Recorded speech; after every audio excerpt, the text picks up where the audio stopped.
Hello, and welcome to Replay Value.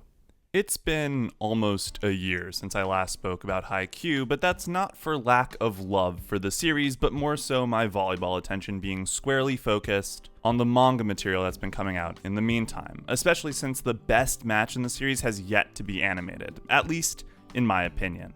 But I figured the best way to jump back into that Karasuno goodness prior to Season 4 coming out would be to break down one of my favorite scenes in the show, the first instance of the new Free Quick in Season 2.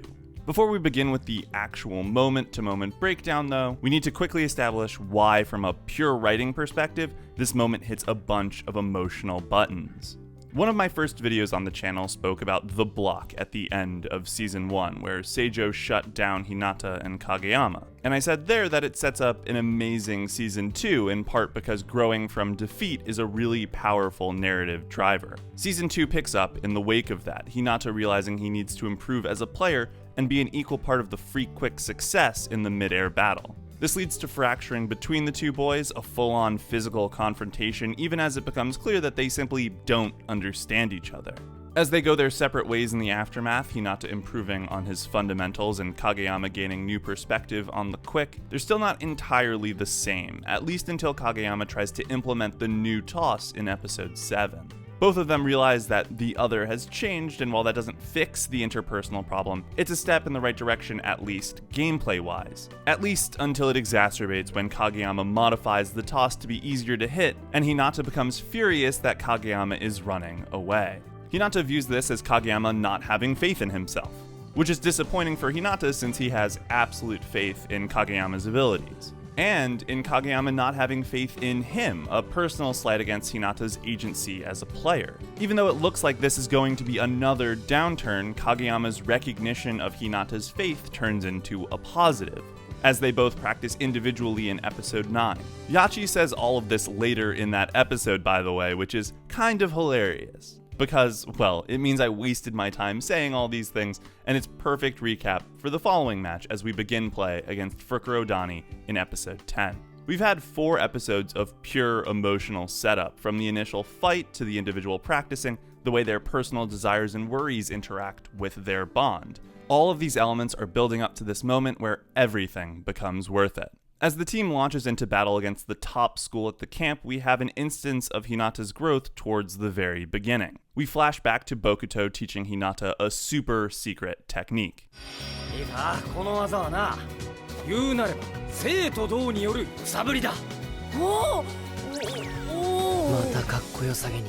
Which is why Bokuto is my favorite character in the show and has this nice lighthearted track in the background.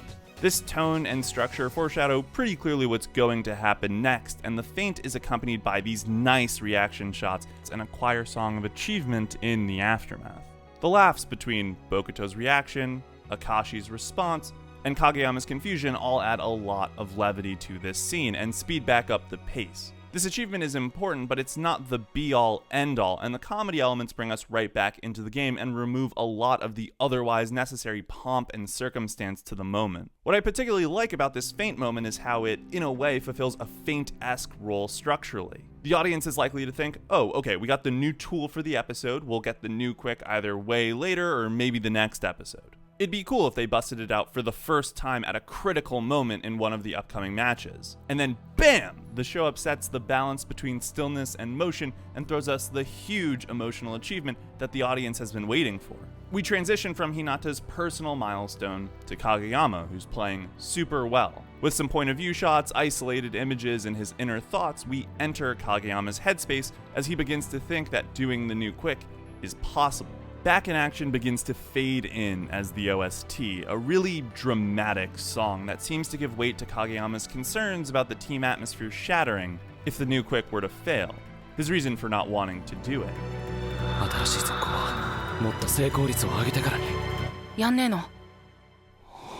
That line gives me chills. That's how in sync Hinata and Kageyama are. Kageyama can literally hear Hinata's voice in his head without even looking at him. The echoing noise that plays gives way to the ball flying through the air, followed by pure silence for a half second. Pure silence is unbelievably rare in Haikyuu. There is almost always a sound effect playing, and when you're playing with Yuki Hayashi's score, why not have music playing as often as possible? But this moment between Hinata's thoughts as the ball comes to a stop empowers this inspired rotation shot as Hinata spikes it. The ball bouncing and the slow-paced reaction noises are all that exist in the audio. The feint brought in music almost instantly and the reactions were fast. Here the contrast really allows the moment to sink in to make it as satisfying as possible. Slowly, the rest of the gym, the matches that are happening on the other courts, come back into the audio. But at that point, we're in Hinata and Kageyama's overjoyed reaction as the second half of Back in Action plays, the triumphant part of the song. The emotional journey of the last 4 episodes has paid off, and as the two bicker like usual, it's clear that they're back and better than ever.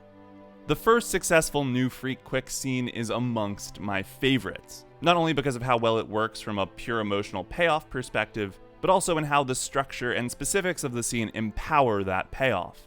Back in Action is the perfect track, and preluding this moment with the feint scene is perfect in how it misdirects the audience, and thematically brings us from a Hinata achievement to a Kageyama achievement. The rest of episode 10 is also great, the other new skills coming into the fray, and hey, Bokuto and Akashi are one of my favorite duos for a reason, but frankly, nothing comes close to the new Freak Quick. It just goes to show how when writing, sound design, visuals, and thematic structure all come together, well, I think their reaction speaks for itself.